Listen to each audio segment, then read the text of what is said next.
Kalau itu tidak ada debat bahwa unsurnya nampaknya udah terpenuhi untuk Tom Lembong itu jadi tersangka. Tapi yang aneh itu, yang Lembong itu ada yang menduga, bukan saya, ada yang menduga dikriminalisasi. Kenapa? Karena diduga dikriminalisasi itu akan analisis banyak orang. Ada Pak Budiwan Antoni, macam-macam lah banyak. Itu dikriminalisasi. Kenapa dibilang begitu? Karena sebenarnya Pak Lembong itu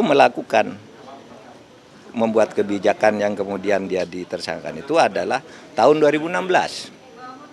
Dan kebijakan yang sama dilakukan secara lebih besar oleh Menteri Perdagangan berikutnya. Ada Enggartias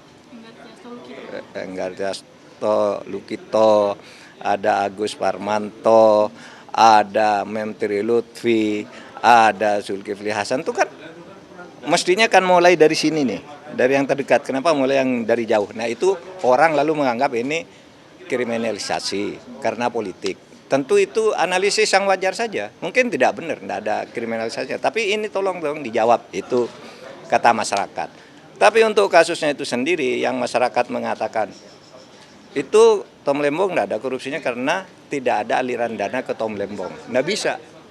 Di dalam hukum korupsi itu tidak harus ada aliran dana. Rumusnya itu memperkaya diri atau memperkaya orang lain. Termasuk perusahaan-perusahaan yang diberi lisensi. Kalau itu dapat keuntungan secara tidak wajar, korupsi. Unsur pertama terpenuhi. Unsur kedua, dengan cara melanggar hukum, melanggar aturan yang sudah ditentukan. Dan tentu lalu dihitung kerugian negara atas ini semua berapa. Kalau itu tidak ada debat bahwa unsurnya nampaknya sudah terpenuhi untuk Tom Lembong itu jadi tersangka. Tapi yang menteri-menteri sesudahnya itu yang lebih masif, kenapa kan sama kelakuannya. Patom, sedikit kata-kata Patom, baik. Patom, ada yang mau disampaikan Pak. Ada berarti